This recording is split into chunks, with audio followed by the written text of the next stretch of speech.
It's nice to be back on campus. I was here for 16 years running Boynton Health Service, which is the student health service on campus here, which is actually a public health agency because it's responsible for the health of a community and does the primary care, but also a lot of the other public health activities that's going on. And it's nice to be back here, especially as it's getting closer to being a smoke-free campus. I worked for 16 years to try to get it to be a smoke-free campus, and I understand the president has decided that it's going to go that direction soon, so can't wait. It'll be good, one of those big public health problems. Coming just 5 days after the 50th anniversary of the Surgeon General's report on smoking and health, of which one of the faculty members in the School of Public Health was really influential in, Leonard Schumann, was on the scientific advisory committee for Luther Terry, the Surgeon General at the time. And so Leonard was a big pusher of smoke-free areas and tobacco control. So it's good to be back here. It's also good because this is the last official duty that I'm doing this week because I'm taking tomorrow off because my daughter's flying in from Florida tonight because she wants to play in the snow, or actually her kids want to play in the snow. So her husband said, I'll never come back to Minnesota in the wintertime, but he's coming because a 6-year-old and 4-year-old said, we want to snowboard. And so I get to play with my grandkids over the weekend and in the coldest and some of the warmest winter. So it's good to be here, and I look forward to any of your comments. But also, it's good to be here on this day, which is an important day in public health history. You may not know that in 1919, Nebraska became the 36th state to ratify the 18th Amendment, which was the Volstead Act, named after Andrew Volstead from Minnesota, which said after 1 year from the ratification of this article, it basically started prohibition. And so a year from now, prohibition started. And alcohol is obviously a major public health problem. This may not have been the best way to approach it, but it did have some positives and some negatives. The Volstead Act, the 18th Amendment, which then got repealed in 1933. But we've never, people say that prohibition failed, but actually alcohol use did decline. It had been at a quite high level, declined after prohibition, and it still has not reached the same levels that it was prior to that. So it had some impact. Certainly a lot of other negative things happened related to that. Also, it's a big day because Indiana became the 26th state to ratify the 19th Amendment on this state. Later on in the summer, in August, Tennessee became the 36th state to ratify it, and the 19th Amendment became law on August 26, 1920. The 19th Amendment, which I think was the biggest public health accomplishment of the 20th century. Women's rights to vote, I believe, was the biggest public health achievement of the 20th century. And for a whole variety of reasons. And it's probably not coincidental that the 18th and the 19th Amendment came about fairly close together because really women really pushed both of those amendments. And so when you get an engaged community committed to something, they can actually pass some laws and policies and actually make changes. And you'll see in my conversation today, it's those policies that are probably the most important thing for public health.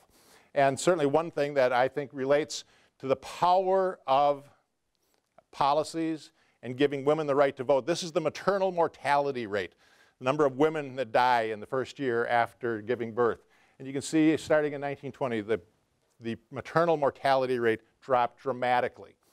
There's a whole lot of factors, but having women the right to vote, the politicians decided that they needed to make sure that they passed laws that appeased women so that they would get their votes. And so the Shepard-Towner Act, the first really major bill that gave money to the states to do maternal and child health activities, first grant and aids to states, came as a result of women getting the right to vote. And it led to Title V of the Social Security Act in 1935, which again is something that we're still working on today. A lot of the programs that came about because of the Great Society program were built on the Social Security Act, Title V. So getting women the right to vote has changed the conversation, got more people engaged in the community, has passed laws that have impacted the health of all of us. So it's a good day to be talking about public health and some of the policies that go on in public health that create it. And so I was asked initially to talk about the Affordable Care Act and its implications in Minnesota, and I had thought, well, I wanted to talk a little bit about what creates health, and I thought, well, I'll merge the two. So let me talk a little bit about the ACA, and I'll go through this relatively quickly because I'm sure you've heard a lot of talk about the ACA, the Affordable Care Act. And it came about because of what problems? Because the United States was spending way too much. Our quality was not as good. We had problems with health insurance and didn't lack a prevention focus. That was generally the thought. Healthcare spending. Our rates, the United States is the top line on this. And so the United States spends way more than anybody else.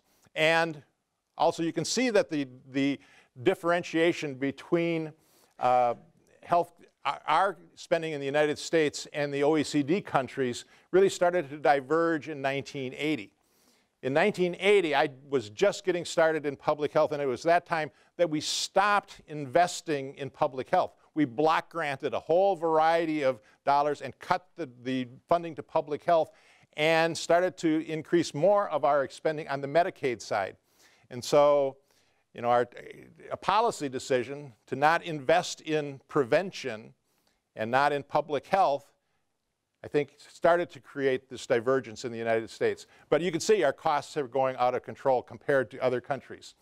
And if you look at, we spend, the OECD average is there in the middle at about $3,200. We're spending over $8,000 per person per year on health care. And if you look at percent of the GDP, again, we're similar range, markedly different than the rest of the world. So we're spending a whole lot of money. So, but maybe, well, how does that relate to quality? If we're spending a lot of money, are we getting a value for the dollars that we're spending? Well, and this looks at a couple of things. If you're looking at cancer, some of the high-tech stuff, the 5-year survival rate, the breast cancer on the left and colorectal cancer on the right, our survivals for cancer treatment are better than the OECD countries. We're #1 in 5-year cancer survival and second in colorectal cancer survival. So when we really need to put our medical resources, our high-tech medical resources, we do quite well. We invest in really good medical care. And it's similar things, like have worked mostly in pediatrics, and if I'm a low birth weight baby, I would rather be born in the United States than any place else in the world, because we save, birth weight specific survival is greatest in the United States and actually greatest in Minnesota. So we have a really good medical care system when the technology is involved. But if you look at the primary care activities, we don't do as well. So asthma hospitalizations, the United States is down at the bottom compared to the other OECD countries. And chronic obstructive pulmonary disease, we're, again, at the bottom. So things related to the high tech, we do really quite well. Things related to primary care, we don't do so well. So that's, sort of some of the diseases. And then if you look at some of the major indicators, length of life. The United States, you can see there way on the right is where we are. The vertical axis is longevity, and on the right is the costs, the expenditures, the U.S. healthcare spending per person in U.S. dollars. So you can see we spend more money than anybody else, but our longevity is really in the middle of the pack among all of the OECD countries. So if you're just looking at longevity, we're not getting the biggest bang for the buck. And if you look at infant mortality rates, there's the United States rate. The two indicators that most societies use to look at how well they're doing is longevity and infant mortality. And longevity, we're not at the top of the list. And certainly with infant mortality, we're not at the top of the list. And in fact, our infant mortality rate ranking nationally has been steadily going down. We're now down into the 30s in terms of infant mortality rate. And for me, it's really sad in this state, in Minnesota, which has a really good healthcare system and I thought a pretty good public health system. Since 2003, our infant mortality rate in this state has gone up. And this is quite disturbing to me as a pediatrician and as a public health professional. That's one of the indicators. So that says we need to do something different in this state to turn that around. Infant mortality rate since 2003 in Minnesota has gone up. Nationally, it's gone down. Minnesota, it's gone up. And certainly lots of studies are doing it. The Institute of Medicine put out a report just recently. You know, the United States health in terms of international perspectives. You know, basically the title, Shorter Lives, Poorer Health. This looks at the causes of death for U.S. men before the age of 50. The United States is in red. All of the average of our OECD countries is in gray. And so our death rates, cause of death for men before the age of 50 on all of the areas, drug-related causes, perinatal conditions, intentional injuries, all-cause death at the bottom, our rates are greater than all of our peer countries. And the same thing for women, all causes down at the bottom. Again, women and men and women under the age of 50 are not doing well. The only group in our country that is actually doing as well or better than OECD countries are those over the age of 65. And it's probably not a coincidence that that's the one group in our country that has had universal access to health care for many years. And people wonder about, you know, the war on poverty, which we're also celebrating the 50th anniversary of Lyndon Johnson declaring a war on poverty. The war on poverty really was effective for the elderly. Wasn't so effective for children. In fact, poverty rates among children is about the same as it was in '64 at about 23%. But for the elderly, it dropped from about 30% in 1964 down to about 9% now, because we invested in the elderly, particularly through Medicare and a variety of other issues. So the war on poverty really worked for the elderly, and it is showing up in some of the health statistics also. So, you know, talking about, again, ACA, why was it put together? You know, well, what about private insurance? Was that working okay? Well, as most of those of you from the United States know, that the insurance problem is one of our biggest concerns. We had people with pre-existing conditions that could not get insurance. Premiums had been doubling quite rapidly while insurance profits were quite high. We had 50 million people uninsured and about a similar number who were underinsured, who had insurance rates or insurance that didn't cover many of the conditions. Lifetime maximums, large copays and deductibles. So the insurance issue was a huge problem prior to ACA. And how about prevention? The Institute of Medicine and the Robert Wood Johnson Foundation, according to this IOM report, we really have not been investing in prevention like we should. And they identified all of the things that prevention would do, the savings that it would cause, the improving of health. The health system's failure to develop and deliver effective prevention strategies continues to take a grueling toll on the economy and society. I always talk about, you know, the health is more than just about health. Health is about everything else. The Herophilus of Chalcedon, who was the physician to Alexander the Great, so 2,500 years ago, said, when health is absent, wisdom cannot reveal itself, art cannot become manifest, strength cannot fight, wealth becomes useless, and intelligence cannot be applied. Without health, you don't have anything in our society that really makes a difference. Education doesn't work well. The economy doesn't work well. Culture doesn't work well. We need health. It's central to everything that we do. And this points out the fact that we're not investing in the right way in this country. And certainly this shows sort of where have we been investing. This is a slide that shows where we spend that $8,233 per person per year. The blue on the bottom, or lavender, or whatever color that is, that's hospital care. The red above it is physician and clinical services, and then prescription drugs, and then all of the other things that we spend it on, and that little teeny tiny aqua piece at the top, that's prevention and public health. And so for a long period of time, you know, we've been investing 95 to 97% of all of our dollars into the clinical care and only 3 to 5% in public health and prevention, which I'll get back to a little bit later. And similarly, you know, I showed the slide about how we've been doing a good job with some of the specialty care, but not so much in primary care. And yet, access to primary care really produces better health outcomes on a population basis, higher patient satisfaction, and actually is the one part of our healthcare system that can actually lower costs. And, adults who have primary care have 33% lower healthcare costs and lower odds of dying. And according to this study, the U.S. would save $67 billion each year if everybody used primary care as their usual source of care. So if we really focused on primary care, we would have better outcomes, we'd have better patient satisfaction, and we'd lower cost.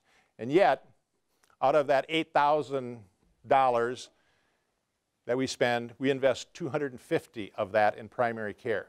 Can you understand why people don't go into primary care with this kind of investment? We do a little bit better job. These numbers are a couple of years old. But in Minnesota, we do a little bit better job. Our costs overall are lower, and we invest a little bit more in primary care. But still, $7,000 invested in health care, and only $420 of that into primary care. Can you imagine what we'd do if we'd double or triple or quadruple? We'd still be, U.S. under $1,000 per person. What kind of impact we would have if we would do that in primary care? So people would see ACA as a solution, and I still think it's a little bit too early to tell how, we're just basically implementing it now. But what has it been looking at to try to improve on our healthcare spending? A whole variety of things. It's going to do more investment in primary care, trying to expand the primary care workforce, and also working on the clinical preventive services, the services that could be done in a clinical setting, the prevention services that the U.S. Preventive Services Task Force has approved. Changing payment incentives to really focus on quality and value. It's certainly going to be changing a lot of insurance practices that keep people out, trying to pay for prevention and actually get more people in, trying to enhance competition, and invest in prevention in a whole variety of ways. So that was the purpose, to try to control costs with ACA. And for quality, it's building on a lot of the best practices, and it's trying to do team-based care. It's rewarding clinicians more for their outcomes rather than for the encounters. A lot of focus on managing chronic diseases, which chronic diseases are the major issue that we're facing now. Acute diseases have been under better control, so chronic diseases, so we're doing a lot of disease management. And really trying to work at home-based care, because a lot of the hospital care and long-term care are very expensive.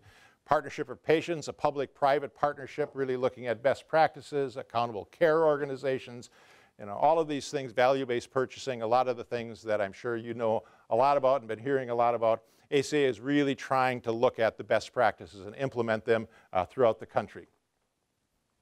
And insurance, certainly a lot of reforms are being in place now to try to deal with the problems that had been identified over the last 20, 30 years. Extending coverage for dependents up to age 26 on their parents' insurance. No pre-existing condition exclusion, which is a huge change. No lifetime benefit limits, no annual benefit limits. Preventive services being covered, medical loss ratios that people had to put into place. So a whole variety of things that are really helping to guarantee access to care, and with the idea of having better health insurance for the population that is needed. And then trying to deal with the prevention activities. ACA has been set up to, again, as I mentioned, paying for the clinical proven preventive services, the clinical preventive services with no copay, so that, or deductible. When you come into your physician's office, to the clinic, you should get those preventive services without any copay or deductible.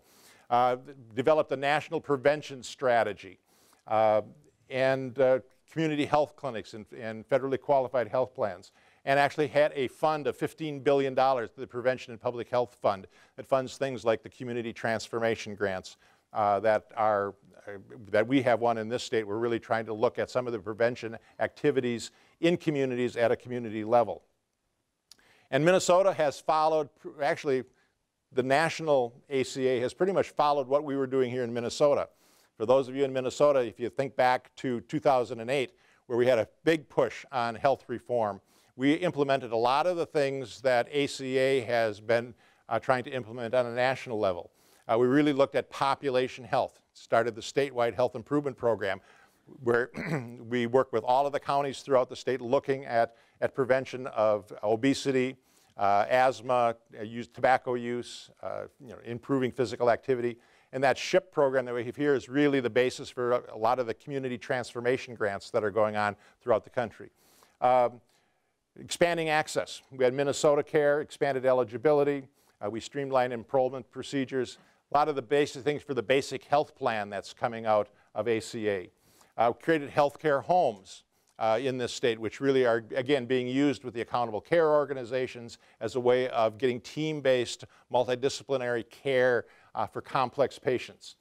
Payment reform, our provider peer grouping, our statewide quality measurement system, really looking at how to measure and pay for value as opposed to paying for quantity, was something that was started here in Minnesota. So that, again, ACA has followed up on that. And actually, we even proposed an exchange back in 2008. So the health insurance exchange that has come out of ACA, a lot of those things have come on in Minnesota. So we're working on the things that ACA has come forward. And so we've expanded Medicaid in the state to the greatest extent that we can.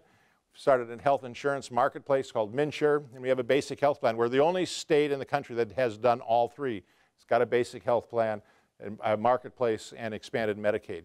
So we're doing all of the things that really need to happen to implement ACA. And as you read the papers, so you see some of it's working and some of it's not working so well. And I think the jury is out, and particularly among the insurance exchanges, once we get all of the technology issues dealt with and you get people enrolled and settle into a steady state, we'll see what happens. We'll see what happens with access. We'll see what happens with quality. We'll see what happens with cost. And all of that is important, and we're working hard on it. But from my standpoint, as the state health commissioner, where we're really looking at population health, all of that is good, and we're going to try to make that work. But I think one of the things that ACA has done is taken our eye off the ball.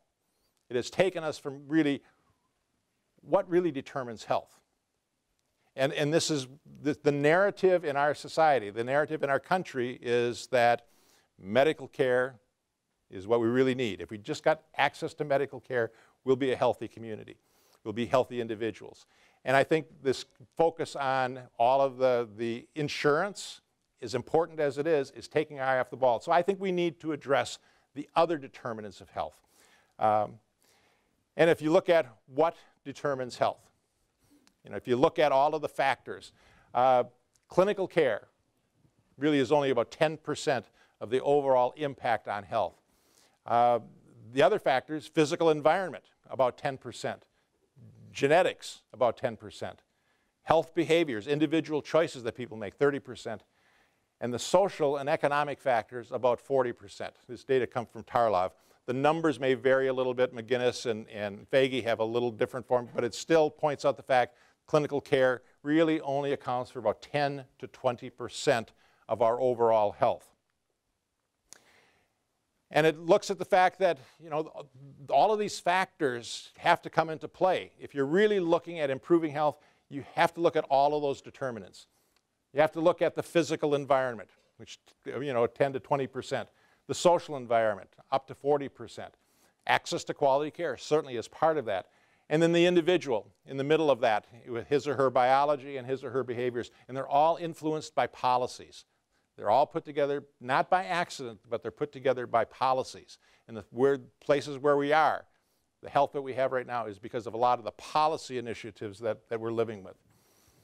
And so what are those social determinants that we have to pay attention to? That 40%, the social and economic variables that that have the biggest impact on our overall health. Certainly income is one of those. That's why I'm seeing in this next legislative session, one of the biggest public health interventions that we can have is raising the minimum wage. And you'll be seeing a commentary in the Star Trib, I'm hoping, sometime in early February about the public health aspects of the minimum wage. Income makes a huge difference. It's the biggest impact on our health. And you can just see from these data, a life expectancy increases with income. The darker green is lower the income. The lighter the green, the higher the income for both men and women. Longevity increases the more wealth that you have. And so that we really, our economic system here in the Carleton Business School has a huge impact on health. If we could raise the income level of everybody, we'd be a healthier society. Also, if we could reduce the income inequality, that would also have, and I won't get into those slides, but there's another whole set of data that communities have that have the largest income inequality also have the lowest level of health, not only for the people on the bottom, but also for the people on the top. It's not a zero-sum game. If you can reduce the disparities, everybody benefits in that scenario. Education. The second biggest impact on health is education.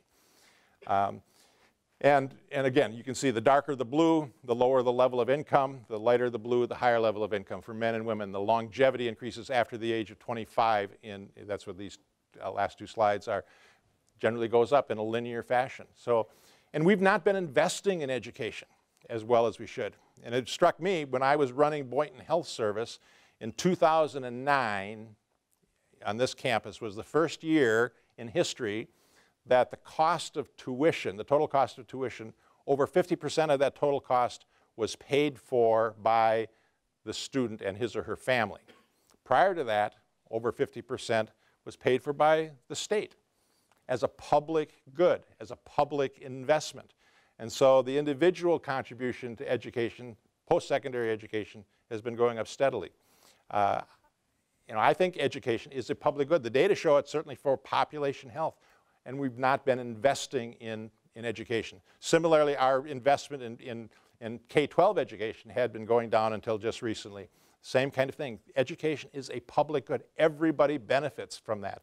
So it's a good investment for our society. And looking at some of the other factors, those social factors, social and economic factors that actually impact health. Looking at less than high school graduation, causes people to die. Racial segregation, low social support, individual and community level poverty, and income inequality. These are factors that actually cause people to die for a whole variety of reasons. It's one of those things that we really have to address. And in this day, just looking at place matters, because along the I-94 corridor, there's a life expectancy can vary by 13 years within 3 miles because of housing, because of economics, because of income, because of education, because of safety, because of pollution, because of all of those social determinants along that I-94 corridor impacts the level of health of individuals. And if you look at health factors, this is from the county health rankings. It comes out of the University of Wisconsin. The darker the color means the worse you are. We have geographic differences in health factors, sort of the risk factors, and health outcomes, morbidity and mortality. Again, there are marked disparities throughout our state. Where you live really makes a difference, because then there are less socioeconomic factors that go into that. And then one that I think in this state we really have to pay attention to, and that is disparities, the racial and ethnic disparities that we have. And partly the reason why Minnesota's infant mortality rate has gone up is because when I moved to the state in 1980, we had about 3% of our population were people of color. Now, we are 17%, and in the metro area, about 23%. And if you look at first graders this year, we have 32% of first graders in Minnesota are children of color. So it's a math problem. You guys are in business school, you know math. As our diversity increases and we don't deal with the disparities, our overall numbers are going to go down. So our disparities have remained pretty much constant since the 1980s, but we've got racial and ethnic disparities, but the number of people of color have increased. So unless we deal with the disparities, our health ranking, our overall health status is going to go down. And this just points out the fact, I'm doing some work with the Big Ten, because some of the greatest disparities in the country are in Region 5, Federal Region 5, that's Minnesota, Wisconsin, Indiana, Illinois, Ohio, Michigan.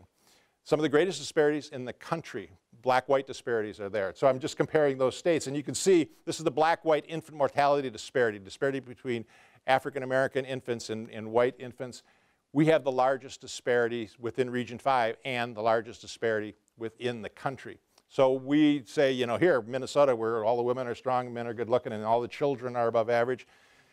All the children may be above average unless you're a child of color, and you die a lot more quickly and easily and often in this state. But it's not just kids. So this is life expectancy. And this is the top 6. Minnesota has the 6th highest life expectancy in the United States. And if you compare blacks and whites in Minnesota, their life expectancy is actually the same. We have after the age of 65, life expectancy after the age of 65, that's what this is. And we've got 20 years of life expectancy after the age of 65 for both blacks and whites, which I think reflects the fact that we have a good medical care system. But if you look at healthy life after the age of 65, Minnesota has the 3rd largest disparity in healthy life and unhealthy life between African Americans and whites. Nebraska's first, Iowa is second, and Minnesota is 3rd in terms of the disparity in health. And I think that relates to the social determinants of health within the state. So, you know, we keep people alive with our medical care system, as pointed out in an earlier slide, but we don't keep them really healthy with all of the prevention services that are needed. So those disparities are something that we really have to pay attention to. So those are looking at some of the social determinants, the environmental factors, the socioeconomic factors, education, income, some of the disparities. And also people's choices, individual choices. These are the attributable causes of death.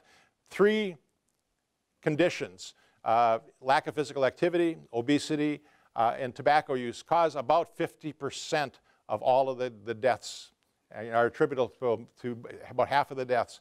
And you can see tobacco, diet, and physical activity are part of those preventable deaths. Over about 85% of what we consider the preventable deaths are because of individual behaviors. But you have to remember, and that's one of the other narratives that we have in our country.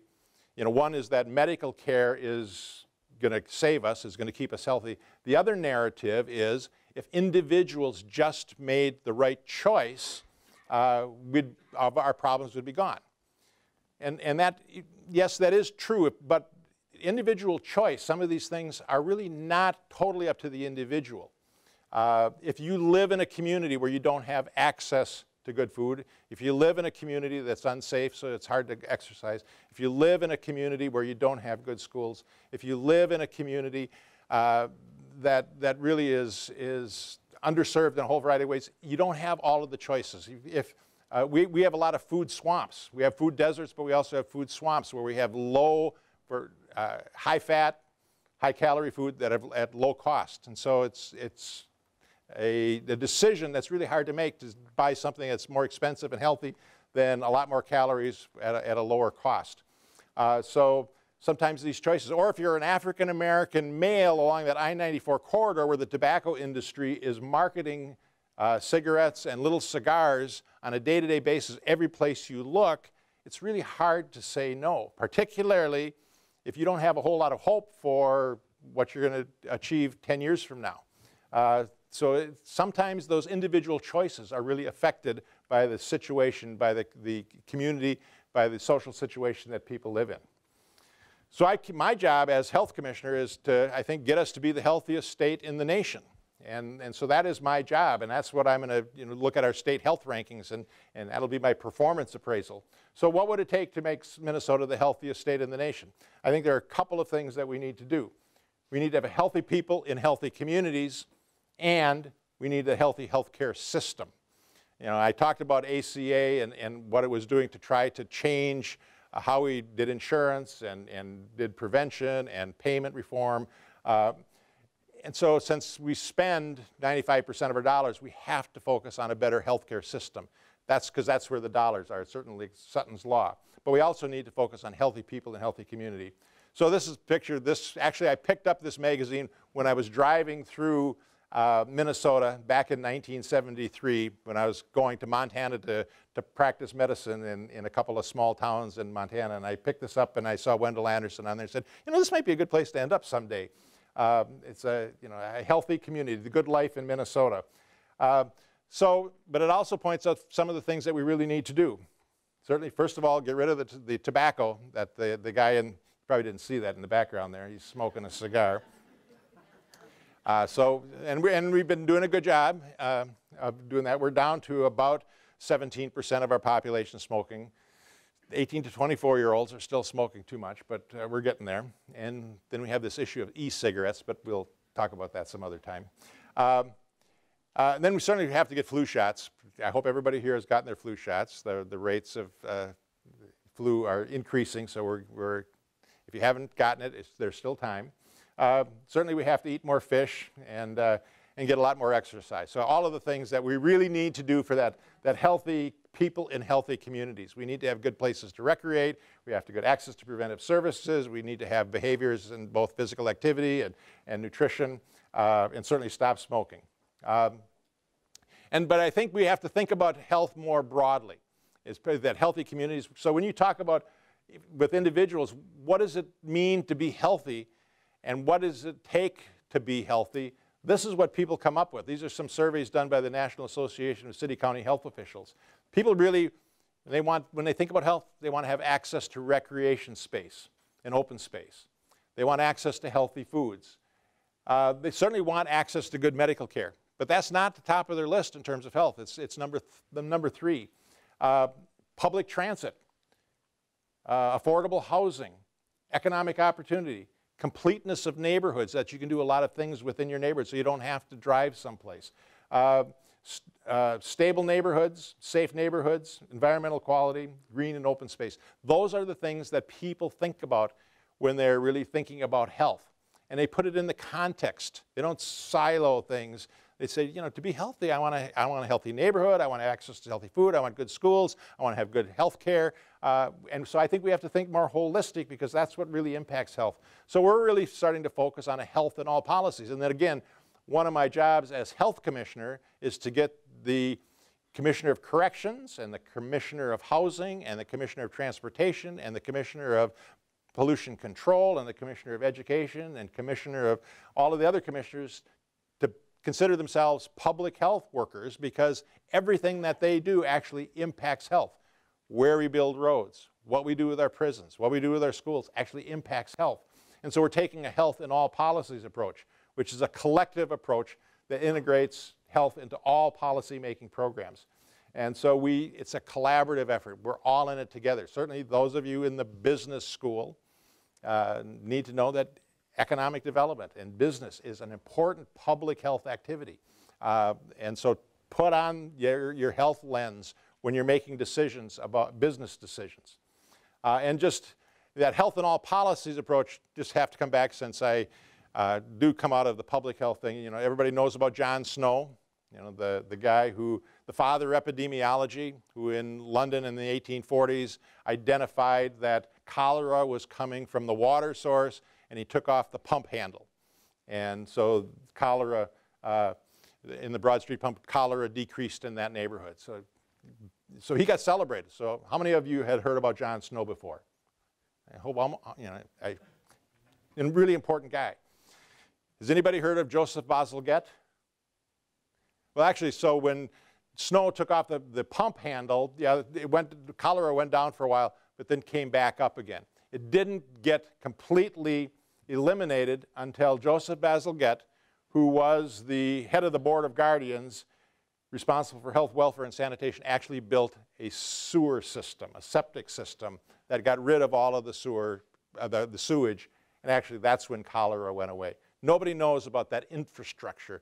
The engineer, they know about the epidemiologist, the physician epidemiologist, who got all the attention. Joseph Bazalgette actually got rid of cholera.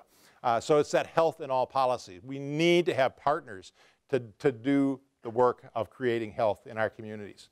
And so that's what we're trying to do with our SHIP program, which I mentioned, the Statewide Health Improvement Program, where we are working in communities throughout the state. And fortunately, the legislature gave us some additional dollars this last legislative session to, again, make it a statewide program where we have community leadership teams made up of leaders from the schools, businesses, community organizations, healthcare providers, all working together to say, how are we going to invest our dollars and our efforts and our policies to change policies, to change systems, and to change our environment around physical activity and nutrition and tobacco use, three of the biggest problems that we have. And so that communities throughout the state are coming up with a whole variety of mechanisms of looking at farm-to-school programs, improving the school lunch programs, worksite wellness programs, farmers markets, complete streets, safe routes to school, smoke-free campuses. The communities themselves are coming together to say that's what we need to do. We need to change the policies. Public health is not about delivering programs right now. It's really about helping communities make the policy decisions and change policies that need to be made to support health. So, and this is, for example, this is where transportation and health work together. Transportation has a lot of money to do streets. And we talk with them about, you know what a complete street is, where people can walk and bike, and you can have public transportation along with your auto. Oh, we can build those. So they're starting to build complete streets, and people are now starting to walk. Or Department of Natural Resources has a lot of money for their parks and their trails in the parks.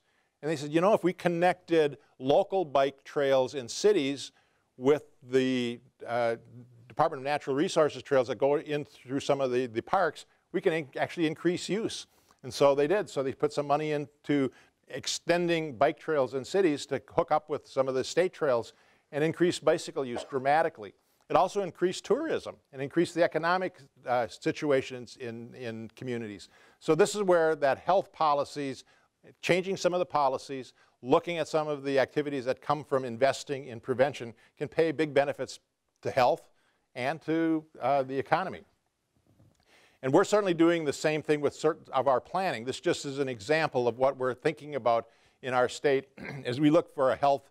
We're not developing a health plan for health for the year 2020. We're actually trying to develop a framework that people can work within so that everybody sees a role. So you can see on some of those indicators, those are not the usual kind of indicators that people would be thinking about. Yes, prenatal care is an important one, and breastfeeding. But food security, on-time high school completion, per capita income, a sense of safety, small business development, home ownership, and incarceration justice. Those are the public health indicators that we're looking at that will actually improve our neighborhoods. They'll improve mental health. They'll improve physical health. They will reduce health disparities. They will make communities much more stable. So we're seeing a different kind of indicators. It's not just about delivering services, but it's changing the policies in all areas, not just in healthcare. And so that's why you can see why minimum wage would fit in there as one of those public health indicators that we worked on in the last legislative session. So we're trying to create a whole community framework, but we're also looking at the healthcare system. You know, so we had healthy people in healthy communities, individuals making the right choices in a community that supports their efforts. You know, like I say, the individual is the ultimate decider of what he or she does, but that individual makes a choice within the context of the community that either supports or undermines those choices. So in our communities, we're trying to get people to make the right choices, but making the right choice the easy choice, not making it the hard choice. And then, like, as I said, we also have to work on a healthcare system.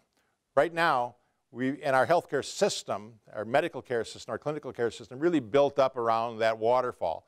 You know, when people were dying and really sick and we needed hospitalization.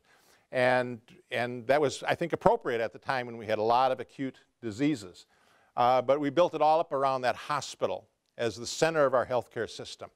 And that's where all of our money goes. But now, you know, we're getting more chronic diseases that are overwhelming our healthcare system. So we need to move farther upstream, more up into the primary care upstream.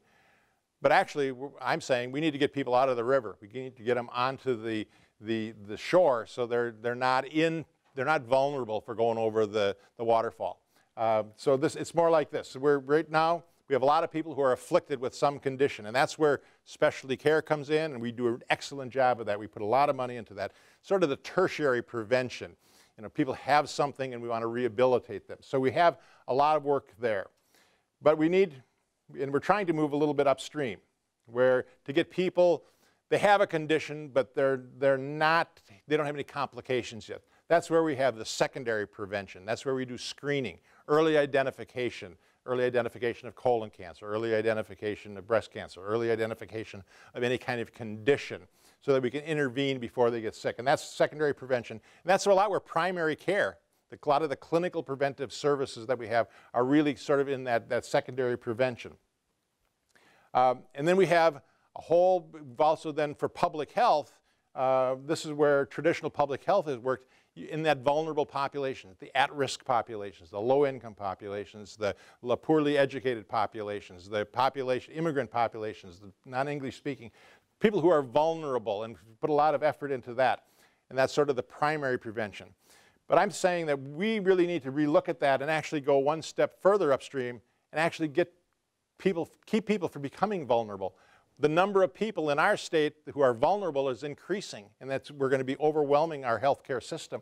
We need to get it so that people are no longer vulnerable. Sort of like smallpox. You know, we were all vulnerable to smallpox until smallpox went away. We're not vulnerable anymore, so we can focus on other things. And so this is where I think public health needs to focus on, that safe, healthy communities. And I think our clinical care system has to move further upstream into the dealing with, you know, the earlier on prevention, the primary prevention. And we have to do that, we're going to have to rebalance our healthcare funding. And this, you saw that pie chart that I had earlier on. The top one is just that pie chart laid out horizontally. And below it is where we spend our resources right now. So we know that what creates health is not the medical care system, and yet we spend a lot of money on the medical care system. But I'm going to suggest that we don't necessarily spend less. I think we need to spend the same amount. And I also think we need to put in a little different framework. This is a chart that came from the Institute of Medicine that looked at public health, finances of public health. And the total bars really reflect total health and human services spending within a country as part of their GDP. And the light one is, or the dark bars are the medical care expenditures, and the lighter bar part of that is the non-medical health and human services, usually the public health and social service piece. And so you can see that the United States is really not at the top of the list if you look at overall health and human services spending. We're actually down in the middle, and that's probably a good place to be. So I'm not suggesting that we actually reduce our expenditures. I think we need to spend just what we're doing now. But the problem is, right now we spend over half of our total health and human services dollars on the medical care piece. Only 2 other countries spend over 50%, and that's Korea and Mexico, which are way down at the bottom. And I think they underexpend dramatically in overall health and human services spending. So I think that we need to continue to spend what we're doing on health and human services, but we need to spend it a little bit differently. We need to really make those dollars a little bit more fungible so that they can actually support some of the prevention activities, some of the human services activities, some of the health and all policies activities that really need to be there. And there are some models that show that if we do that, it actually will help us out. This is a chart from Health Affairs in 2011, some modeling done by Bobby Milstein. And the red bars are changes in deaths prevented. So you want red bars to really go up. And the green or blue bars are cost increases. Or costs. So you want that blue bar to go down. In the first set of bars, the red and blue, that's if everybody had access to medical care. Everybody had insurance. Everything else stayed the same. You just universal access to care. You'd see that you'd save some lives, or some deaths would be prevented, but costs would go up fairly significantly. The second set of bars is if you kept everything else the same, but just started doing the clinical preventive services. If medical care actually did all of the prevention things that it could do, you'd save more lives, and costs wouldn't go up just as much, or wouldn't go up as much. The third set is if you left everything else the same and you just did the community prevention services, the smoking cessation, the education, the public health kinds of things. You'd save a bunch of lives and costs wouldn't go up very much because public health is pretty cheap. And so it's hard to say where should we go in this. But this is 10 years. This is a 10-year horizon. Here's the 25-year horizon. And you can see that if everybody had access to care, you know, yes, you'd save a bunch of lives, but the costs would go up pretty much over that 25-year period. If you did just the clinical preventive services, again, you'd save a lot more lives, and costs wouldn't go up as much, but still there'd be a significant rise in costs. Only the public health activities on a 25-year perspective will actually reduce costs. You'll save dollars, and it'll have the biggest impact on overall health. But our budgeting is always on a 2-year framework. You know, we're not going to be asking for any money in this year because it's not a budget year, but next year we'll be asking for dollars for a 2-year period. And we need, for public health, we really need a much broader perspective. So we need to have ways, longer-term investment. So this says that we, you know, should invest in those public health activities. But I'm suggesting that it's not one or the other. I think we do need to have universal access to care, and the medical care system has to do the preventive services, and we should invest in public health and prevention. And this is just the annual deaths. The top one is if you just did universal access to care. The blue line just below it is if you did universal access to care and the clinical preventive services. And the third line, way down at the bottom, is if you did all three. You know, if you did all three, there really is a cumulative effect that you can have a huge impact on deaths if you did universal access to medical care, preventive services, high-quality medical care, and the public health activities. So my job is to try to make the healthcare system the best in the world and have very few people need to use it. And that's what we're trying to do. And that's where we really need to get back to the point of integrating medical care and public health. They should not be separate like they are now. And it goes all the way back to the Hippocratic Oath. The sculpture on the right is Asclepius and Hygeia. Asclepius is the god of medicine, and Hygeia is the goddess of public health.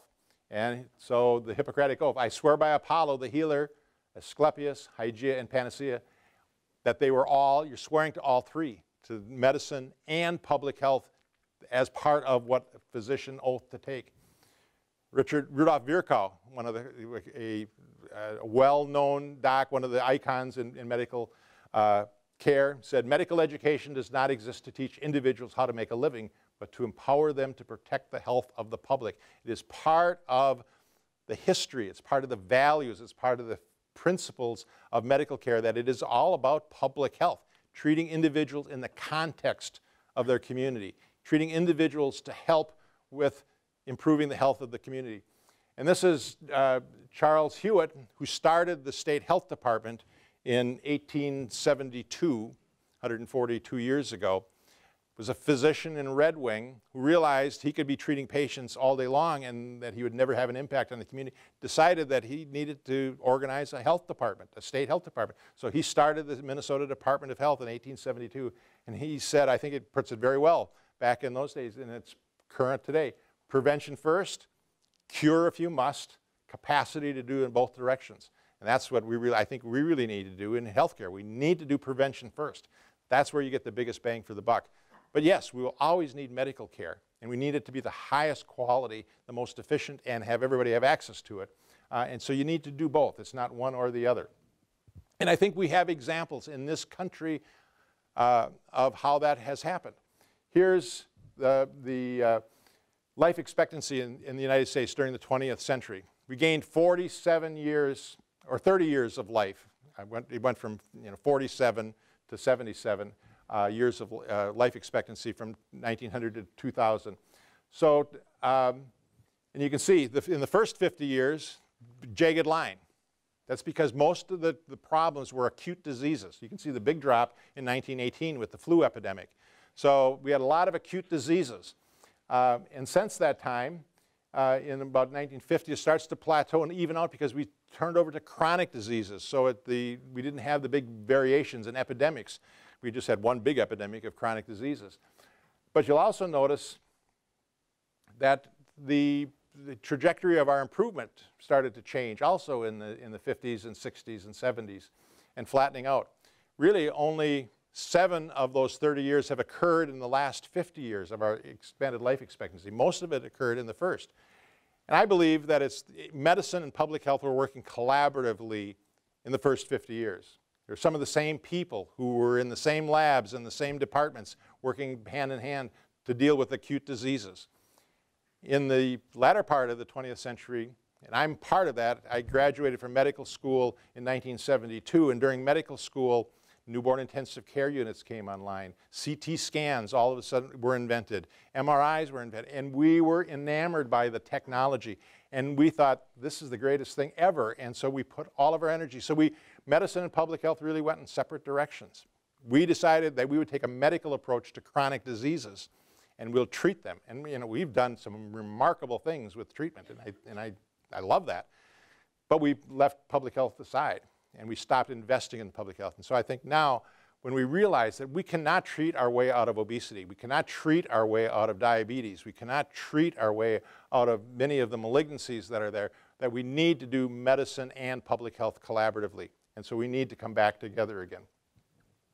So I'll end with, what I do in the summer is I go around the state pitching horseshoes. I do something called Pitch the Commissioner. I go and meet with county commissioners, and I get them out and we pitch horseshoes. And you probably don't know that there are more horseshoe pitchers in Minnesota per capita than any other state in the country. You're shaking your head. Are you a horseshoe pitcher? No, but I have a patient who was national horseshoe champion. He won it like 10, 15 years ago. Yeah. So when I moved to Minnesota in 1980, I was listening to public radio, and I heard this thing up on the Iron Range. They were having a international horseshoe tournament. And they had this guy was 95 years old, and he was competitively pitching horseshoes. And at that time, I was running marathons, and I thought, yeah, that's good. But now I'm older and said, that actually is a lifetime sport. So anyway, I go around and I pitch horseshoes with county commissioners and hospital administrators and school board members and public health community. And I think it's a good metaphor for what we need to do. Because if you're pitching horseshoes, you don't want to go too far to the left or too far to the right. You really need to get it right in the middle. And certainly we don't want to do politics here, left and right, and you don't want to go too far or too close. You want to get it right in the middle. And when you do shoot that shoe in the middle, and if everything comes together, you want that horseshoe to be the right trajectory so it actually goes around the stake. And I think health is a lot like that. That stake, that's the individual health that we're all shooting for. And the pit is the community that we're in. In order to really get a good horseshoe match, you have to have a good pit. And we need to have both treatment and prevention, but they have to come together in the right configuration. We need both in order to do that. And we need public programs and policies, and we need private programs and policies. In our system, we have a lot of policies and programs on both public and private that need to come together. They need to be collaborative. And we need that individual behavior. Individuals within that whole context, with the support from the social and economic system and the policies and systems, the individual has to make the right choice. So it's a complex thing. So, we would like to get ringers all the time, but, if we could get ringers, right now we're only getting ringers about 15% of the time. We need to get ringers 50, 60, 70%, which is doable.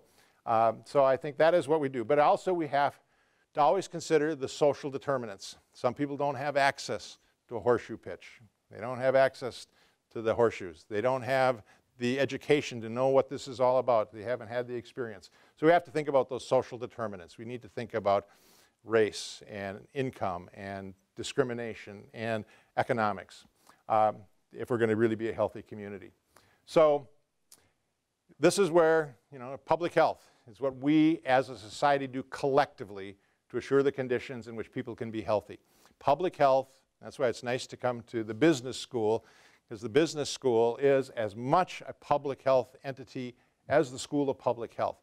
That definition of public health doesn't say anything about doctors, doesn't say anything about nurses, doesn't say anything about health departments. It says what we as a society do collectively to assure the conditions in which people can be healthy.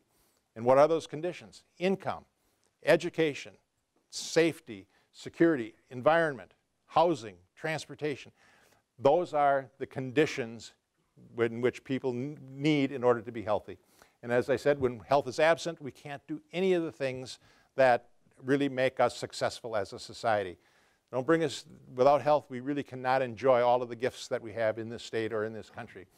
So it is attendant upon you and me to work collaboratively to do that. So I hope as you go out as hospital administrators in your communities, you're going to and healthcare administrators, you're going to say, you know, we need to partner with the police chief. We need to partner with the public health department. We need to partner with transportation. We need to partner with everybody in our community, and the business community needs to be part of that, because as a society, we can collectively make this a healthy place to live. So with that, I'm going to open it up for any questions or comments that people might have.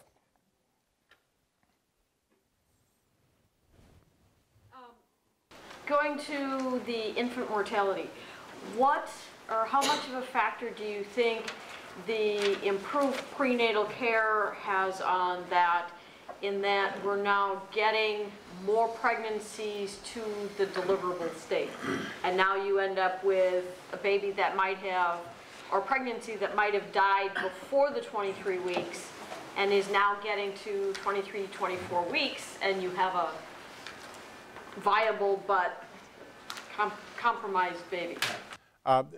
Generally, infant mortality is rates are going down, and we've had this little uptick because of the disparities. Infant mortality rates are going down, and part of that is because we're getting better prenatal care, and actually we're getting the moms to be somewhat healthier, and we're having less tobacco use, and we're getting people to put their babies on their back when they go to sleep. So we're doing lots of things. But the disparities are not getting better. And that's where I'm really concerned about the disparities. If we can do all of the things on an individual level, but without dealing with those disparities, we're going to have some problems. And so even when African Americans and white women get the same kind of prenatal care, the disparities still exist because there's a lot of other factors that go into that. Certainly, one of the issues is, you know, we can save smaller and smaller babies. And like I said, we have the best birth weight specific salvage rates, you know, in the country. You know, so if you're a low birth weight baby, you want to be born here. Problem is, we're overwhelming our healthcare system with low birth weight babies. The number of low birth weight babies is going up, while the success of treating them is getting better. But we're overwhelming our healthcare system. So we need to have that good medical care, but we have to decrease the number of people needing it. You talked a little bit about Minnesota being on the forefront of healthcare and having health exchanges and that sort of thing. Right now there's been some legislation swirling around about the Minnesota Health Plan, using some different waiver programs through the Affordable Care Act, kind of like what Vermont has done, providing universal care. Can you talk about any potential impacts of that legislation? The pushing for give me a little more. So the potential impacts. Because there are several things called Minnesota Health Plan, and I want to make sure we're talking about the same thing. So the more universal side of things, so utilizing waivers through the Affordable Care Act to make Minnesota specific, single-payer, universal health care. Okay, yeah. So Vermont is actually trying to move towards a single payer, and there is some work on trying to do that in Minnesota. There's going to be a lot of pushback on that, and actually, what I'm a supporter of single payer. In my career, I've written lots of articles on single payer, but I really think it's sort of taking our eye off the ball. Again, just like ACA, I think has distracted us from really what creates health, is that looking just at single payer, even the single payer advocates are not thinking enough about, we need to move upstream. We need to rebalance. We can save lots of money by cutting down on administrative costs, but it's a one-time saving, and it doesn't do anything about creating health. And so, for me now, if we're going to have any single payer, I would like to have single payer for primary care.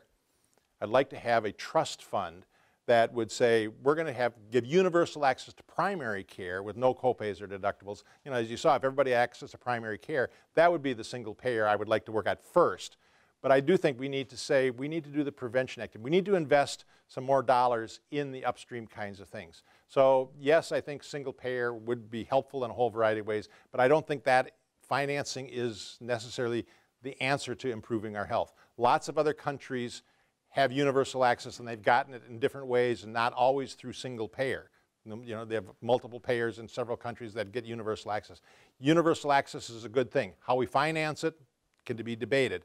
But I think the biggest thing is, how do we integrate medical care and public health and social service, and how do we make some of those dollars fungible so we can actually pay for the things that we need to invest in. So one of the things that we're doing in this state we have a state innovation model grant coming out of the Centers for Medicare and Medicaid Innovation, the CMMI Innovation Center. So we've got a $45 million grant to one, expand Medicaid ACOs, secondly, to do health IT to get everybody connected and start to share information among the clinicians for sure, but also with the clinicians and public health and social service and long-term care and behavioral health. And then the third piece is to actually create accountable communities for health, where we are really looking for communities, community leadership and community ownership to be responsible for developing the system that they would like to have in their community. So you take an ACO and embed it in a community that has good health IT, and then you invest, not a total cost of care, but a total investment in health, and have the public somehow be responsible for making those decisions. Hennepin County is trying to do that with their Hennepin Health Program, and they're having some good success with it by saying, you know, if we give housing to this homeless person, ER visits go down, their mental health problems become less severe. If we give boots to some people, if we give transportation to some people, it makes a difference in the quality of their life and their healthcare thing. So we're actually having some discussions. Our state innovation model, Accountable Communities for Health, are trying to get at some of those. And some of those may be single payer. Some of those may be single payer for primary care, and some of them may be multi-payer. But we want to try to try those out in different ways to see what works and what will work best in Minnesota and in various places, urban and rural and suburban.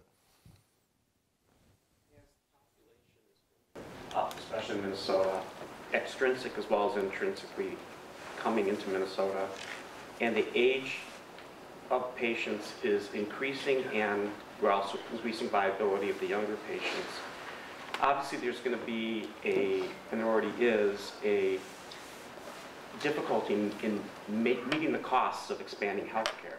What's happening in terms, are they talking about or even starting to discuss the issues of choices of what we can and cannot offer in healthcare? You know, what is going to, there's going to be a time where we're going to say, you know, I'm sorry, this may not be a viable option to treat this one condition or to treat this, you know, I mean, there's got to be some ethics, and there's a huge amount of ethics with this, and we haven't really even touched that. Right, right. And, you know, you're carrying it to the logical conclusion, and that's not one of the easiest things to do in our healthcare system. We're not always logical in what we do. Well, you know, my job and what I'm trying to do is say, right, we have as we get to be an older society, several things happen. Our younger society, younger folks are more and more people of color, and are going to be taking care of the older folks. So we really need to make sure that we eliminate the disparities and give opportunities for health for all of the young folks, because they're going to be really, really valuable. So that's part of it. The other is, we've got all of these old folks coming up, and so we need to try to keep them as healthy as possible. You know, so we need to focus on prevention. It's not just about young and middle age, but it is trying to do prevention activities so we reduce the costs. You know, binge drinking. It's not just a college student issue. Binge drinking among people over the age of 65 is quite high, and that causes all sorts of problems. So we have to focus on the prevention. But eventually, unless we get control of some of the costs, we may have to make some of those decisions. I don't think we've done all of the things that we can do to reduce the cost, because we've not really done the investment in the prevention. We've not done the investment in the upstream things that might mitigate against some of those things staring us in the face in the next 5 years. But unfortunately, it's not the prevention issues that are increasing so fast. It's going to be the large amount of people requiring the right side of your diagram, which is the treatment of those who are already ill. But you can reduce the treatment needs. I mean, the goal is to die healthy as late as possible. You can just see, just over the age of 65, the healthy life over the age of 65. Why do whites only have 3 out of that 20 years, 7 years of unhealthy life out of those 25 or 20, whereas African Americans have 15 years? I mean, it's not by accident. I mean, so there's a lot of space there that we can reduce the years of unhealthy life, and those years of unhealthy life are the ones that are really expensive, that we can't afford. So in other states, you know, like I say, we're not highest in terms of years of healthy life. You know, we're up there 6 in terms of total years of life after the age of 65, but we try to get the years of healthy life to increase. That's where I think a lot of energy can go, and I think there's still a lot of room for improvement in that area. And we've really not focused on that. So that's where I'm going to get our colleagues in the School of Public Health to help us out to figure out how to do that. What are the prevention activities that really need to happen to make that occur? In regards to community health needs assessments that are happening, this is a lot to think about. Good. Yes, but it can be overwhelming. So I'm just wondering what advice you might give to these collaborating entities in terms of the strategy to tackle this. Yeah. Okay, so community needs assessment. The IRS requires hospitals now to do community needs assessment. And many hospitals are doing independent, they're doing them on their own. And many hospitals are actually collaborating with public health to do them, because public health has to do needs assessments also. So I'm suggesting that as much as possible, coordinate those needs assessments so you're looking at the same data. You're looking at the same information. And then, and this is where I really challenge the hospitals to actually get the community engaged in assessing those data. And truly get the community engaged, the people who are there. Not the hospital board, not the board of trustees, because they're usually fundraisers. They're usually business folks. They're usually people with lots of money that have lots of connections and can help fund all sorts of art in the hospital and new wings, and they can get the people who are actually needing health, needing investments in health, to look at those data and then say, where would we want to spend our community benefit dollars? Do we really want to lead with our strengths of, like we need a new mental health wing on our hospital, or do we need to do something in the community that actually will prevent mental health issues in the first place? So collaborate as much as you can with the needs assessment, with public health, and then get the community actively engaged in helping to make decisions about how those data are used and how those data are then used to make decisions about where you invest. That's why I'm trying to say that the health of a community is not the responsibility of the hospital or the clinic or the health department. The health of that community is really the responsibility of the community. So we need to meaningfully engage with the community and give them seats at the table so they can help with the decisions about how resources are distributed within the community. Thank you for speaking. You talked about accountable care organizations being responsible for a community, and yet only about 20% of health outcomes are related to access.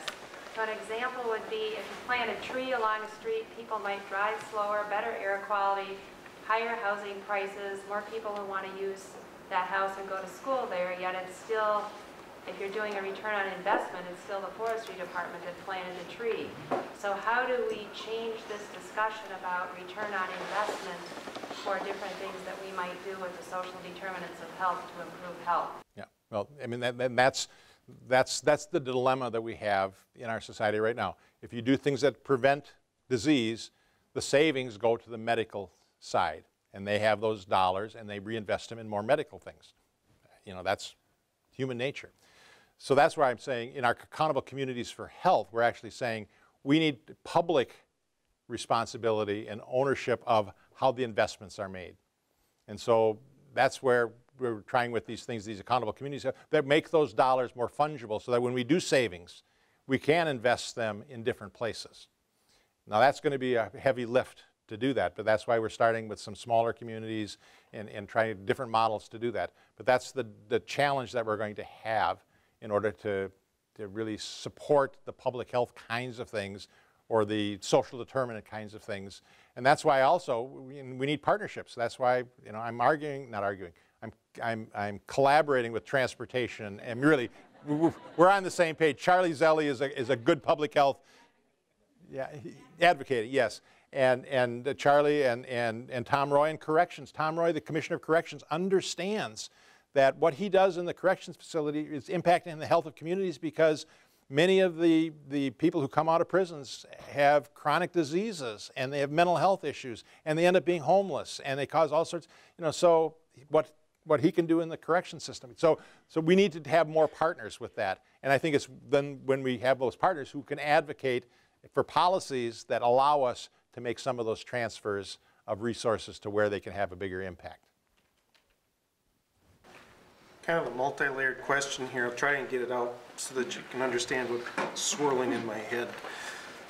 Your graph shows back to 1972, where that's when you talk about that the disparity starts happening between the other nations and the United States and how our spend goes up. It started about 1980. Okay.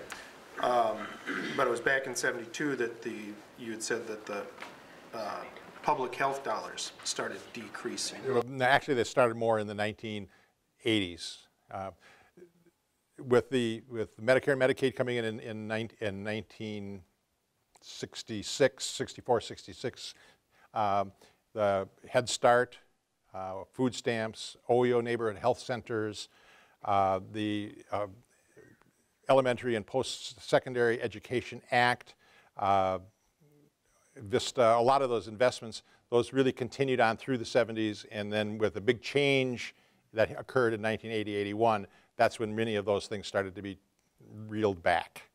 So as a percentage of our healthcare dollars spent, our public health dollars started decreasing. So the other countries, did their health or their public health dollars, did they decrease? Did they stay the same? You know, so if you're looking at the two graphs, are we comparing apples to apples in the sense that their per capita spend for public health increased or stayed the same, and that's why theirs stayed where it was? That's part of the question. The other part of the question is when you talk about end-of-life care and the number of dollars that we spend, how does the United States, in that graph, how did the United States end-of-life dollars compare to the other countries whose are staying more flat? All right, I can't answer that last question. I've not looked at end-of-life expenditures in other countries. But I do know that in most other countries, the difference that they have is how they integrate their medical care system with public health and social services. They don't have the big, in most countries, don't have the same kind of separation that we have with clinical care and public health and social services as cylinders of excellence. They're much more integrated. And they focus a lot more on the primary care, which is a place where a lot of that integration can occur, particularly the community-oriented primary care, where the clinician understands, you know, that the patient is not only his or her individual, but the community in which they're working. So that's the difference, and those things have been staying pretty much the same over that time in most of the other OECD countries.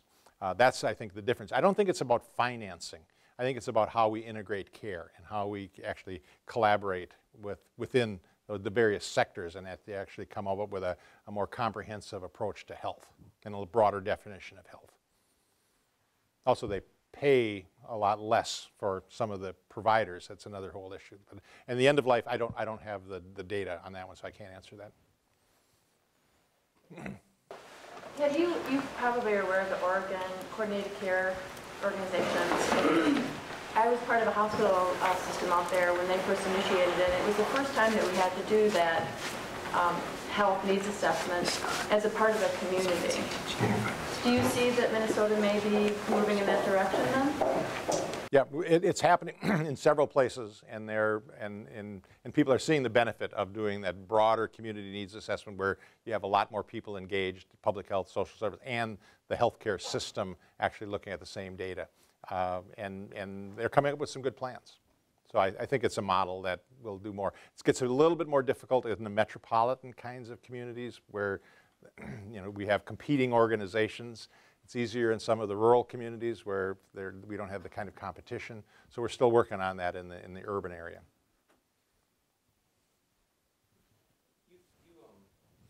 You point out that health behaviors are such an important component of life and of health, and the choices people make and the lifestyle choices we make are such a critical component of whether or not we have, obtain, or get, or can manage our chronic diseases and things like that.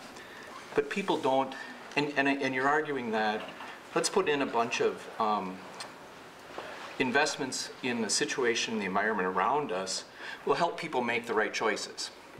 But employers are doing that all the time now. Their people are working and make a decent wage generally. They're getting incentives, they're putting in convenient health facilities, and yet it's such a small part of the workforce that actually engages and takes advantage of that to lose weight or engage in more physical activity and things. How do we, in general, how do we get people to make better choices in this regard? And if you do the things that we're looking at in terms of a better environment, will they, you know, you can lead a horse to water, but you can't make them drink. Will they, you know, choose to do some of those things that reduce the rate of obesity, et cetera, when even in the workplace we have trouble with getting people to make good choices like that? There's several aspects to that. Is in the work site, there's a limited amount of time that you're there, and people want to be home. You know, so they may not spend as much time there as you want. But look at the things that actually do work. If you have public transportation, more people will walk, and obesity will go down. So if you build it so you don't have to take your car and you actually take public transit, that's going to be better than a worksite wellness program. A lot of people, you know, in suburban areas, there's no sidewalks. It's really hard to go for a walk in cul-de-sacs, and so we're hearing people now wanting to come into the city because they can find a place that's easy to walk. It's making it really easy to do that. Up in Bemidji, went there, the worksite wellness program, they're saying, yeah, we had a worksite wellness program, but we realized that our employees are also part of families, and actually if we would invest in some complete streets and walking and biking paths in the community, I can do it with my family and we can do it together. So they're now investing in a community approach as opposed to just the worksite approach. Other thing about choices, we do have to think about a lot of the marketing that goes on. How many people are here? Anybody here from China?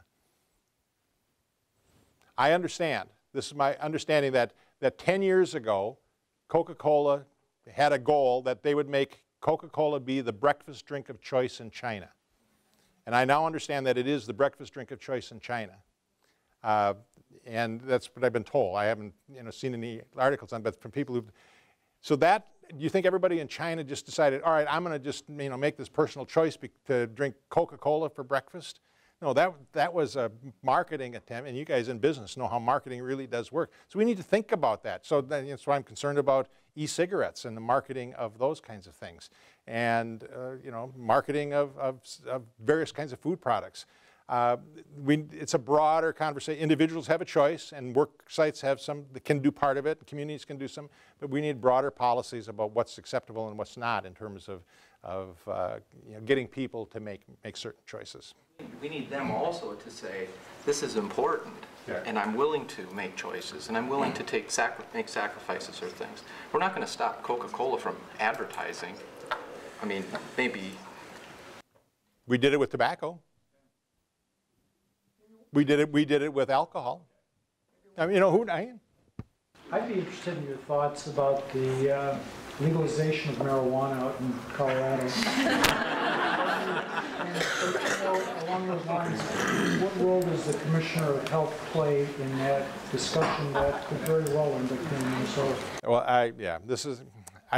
let me preface this. I have not had a conversation with the governor yet on medical marijuana, and I know it's going to be brought up at the legislative session. So I don't know what, I know what the governor has said so far, that if public safety is opposed to medical marijuana, he will be opposed to it. And, you know, and I don't think public safety is going to come and be supportive of medical marijuana. So, but it's going to be there. There's not a lot of evidence-based research on medical marijuana. And so I would really like to see more. I mean, there are a lot of anecdotal stories. There's one in public radio this morning about seizure disorders and its effectiveness of a certain kind of Charlotte's Web, you know, marijuana. A lot of anecdotes, but we don't have a lot of, you know, data. I have colleagues in other states, so I know if we've got medical marijuana, it's probably my department who's going to regulate medical marijuana. And so when I talk to my colleagues in Arizona and Washington, who have had medical marijuana, it gets to be sort of a sham. You know, all of a sudden, everybody's got certainly medical conditions, and certain providers are ending up, you know, making diagnosis, and you have clinics popping up that, you know, come in and I'll give you a diagnosis. And so my personal belief is, if we're going to do marijuana, you know, decriminalize it across the board. The sham of medical marijuana is for me, I think, a sham, and that, you know, that's a broader, the health implications. You know, I did see one article that said that if you increase the use of marijuana, binge drinking among 18 to 24-year-olds go down. Well, maybe that's a but I don't have the answer. I have a feeling it's one of those inevitable things. More and more states are doing it. So I think we should have a broader discussion about, do we want to have medical marijuana with all of the attendant problems that has, just how to regulate it, or do you want to decriminalize it altogether and have other kinds of controls on it? But like I said, I haven't had a conversation with the governor yet, so I don't know what stance we're going to take as an administration on that. On behalf of the MDH program, thank you for being here, but I need to tell you that we're actually in the School of Public Health. We just come here because the facilities are much better. But I did have to make the point of the business over and over and over again, because... Thank you so much. Good. It was a pleasure.